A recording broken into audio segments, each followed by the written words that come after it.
Greetings to you, Mr. Ngosla. My name is Yamgela Situnda. I'm a student at the University of Fort Hare under the Faculty of Education. I'm a student that is coming from a very poor background, a student that is from a small town called Peti in Engqoshwa. I've studied my high school at Nathaniel Pamela High School, and I had to actually go to East London campus at the University of Fort Hare and do my Bachelor of Arts, which now I'm doing PGCE, FET, BA at this campus, of which growing up has not been an easy thing for me. But through all, we've managed to pull through. So we're here now. My personal multicultural perspective, I would say that I'm one person who believes that everyone must be equal in whatever I would say race or skin color that you are in a class. A teacher must always make sure that all learners are treated equally and all learners must receive the same attitude that you as a teacher give to other learners as well. So all in all, I believe that equality is very much important when it comes to a classroom. That's my perspective. It's very much important, and honestly speaking, that's how I actually view this thing of multicultural perspective.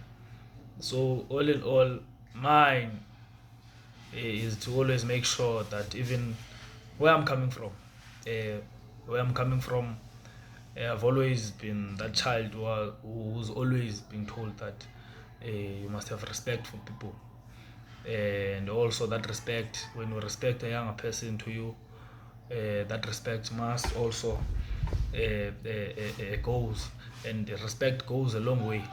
So that's what I actually believe in. Multicultural in a classroom, it's very a difficult thing, but when you are someone who's well educated and well informed on how to deal with people, it's something that you can do it.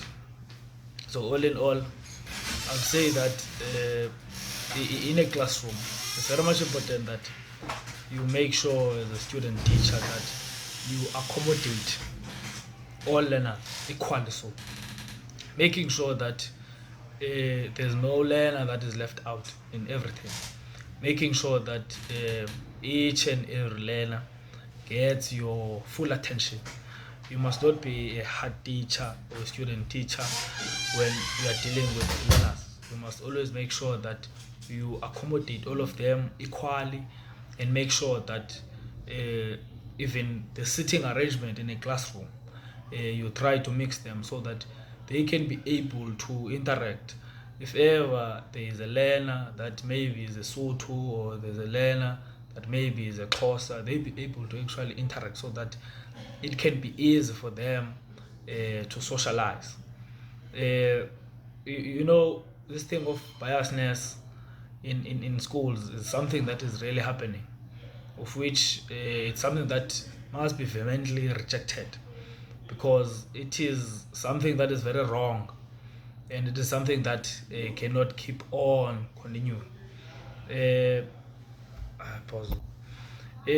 Growing up, I grew up in an environment where there were a lot of Sotho speaking people. So it was never an easy thing, because you get to see that there's a lot of discrimination towards each other. There is a lot of segregation that is happening within our own space.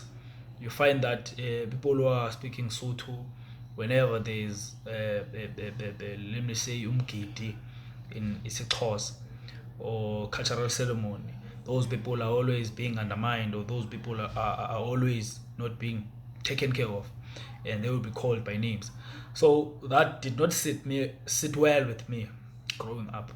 I had to be that person who actually loves peace and a person that always love people to actually be in an equal space every time and always make sure that everyone feels equal.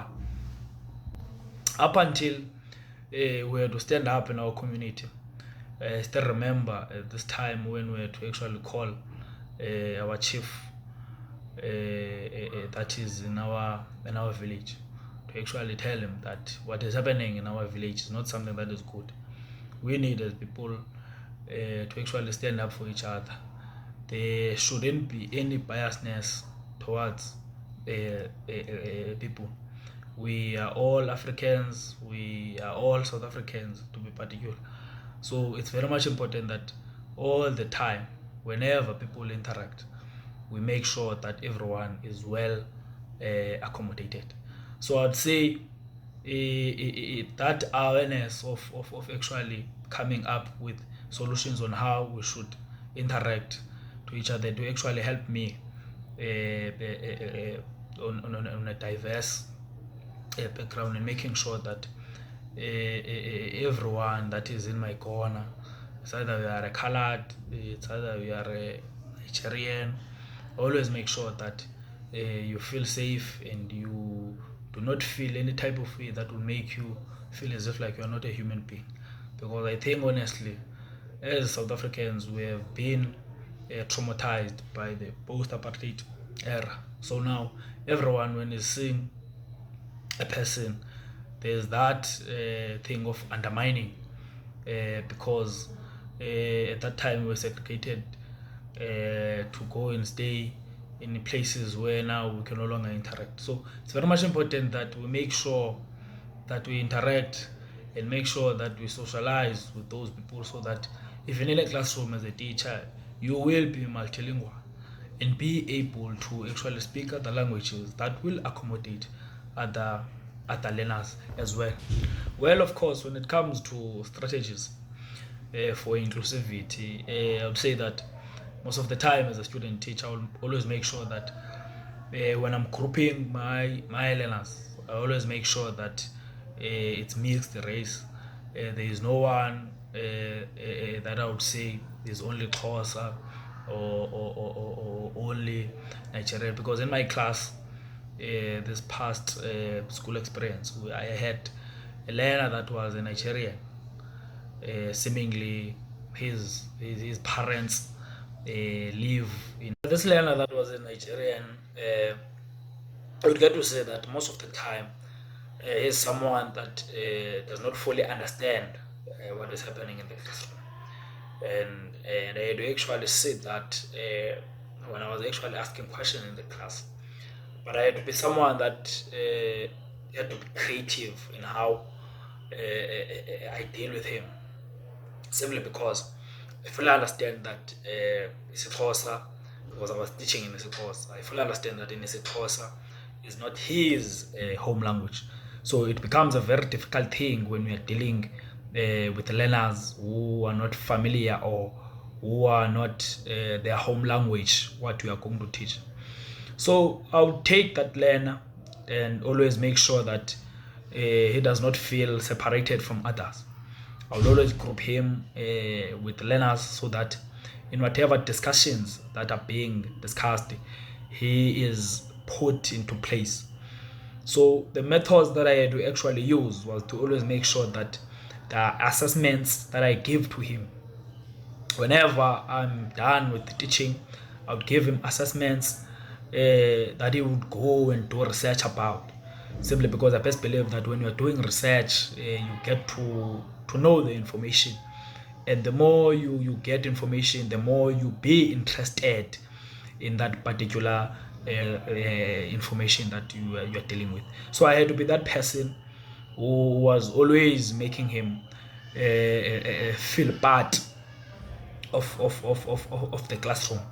I will always be that person who always wants to see him active in a classroom. I would always be that person who always wants to make sure that in everything that is happening in a classroom, he is actually accommodated. I still remember at this time there was there at school there were conversations of which I had to actually go to him and say, it's very much important that you yourself, you go and contest, simply because I saw the potential in him. It's just that he needed someone who's going to make sure that he is properly taken care of. Of which, when we are going to reflect on the institutional culture, I would say that in my staff room, I had the best colleagues. They are senior staff there, but I would say that they were more like colleagues to me, because the way we would actually interact and the way that we would actually protect each other, it was something that was very, very, very, very, very, very unforgettable. When we are with people that respect you, you get to actually respect back.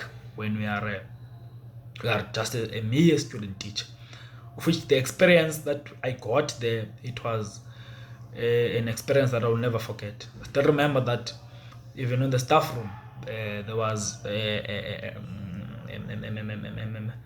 teacher who was actually an Indian. So when you get to chill with people who are Indians, you get to be exposed into how they cook food, into how they do their own things in culture. Because I still remember the other day we had to go and buy KFC for all people at school, only staff. We had to go and buy food, but the only thing that I got, or the response that I got, was that, hey, I don't eat fried meat. Then you get to see that some other cultures do not believe or do not do certain things. Then you get to be more interested as to what is that they eat. I still remember the other day, on the 24th of September. The 24th of September, it was not the 24th per se, but it was Friday before the 24th. There was a cultural day. So that cultural day, everyone was asked to actually come with their own food. So we had to actually make sure that we taste their food. We had to actually make sure that we make everyone to feel accommodated, because we best believe that when you make everyone to feel accommodated, everything goes smoothly in a working room. And it's very much important that you learn other people's language, so that you be a multilingual person. So all in all, I had a good relationship with my colleagues, simply because we understand each other, and they will always teach us what is important about being a student teacher. And all in all, having learners that are coming from other countries, and also learners that are coming from other provinces, it was something that I would say it had to actually teach me more, that it is very much important to actually be multilingual.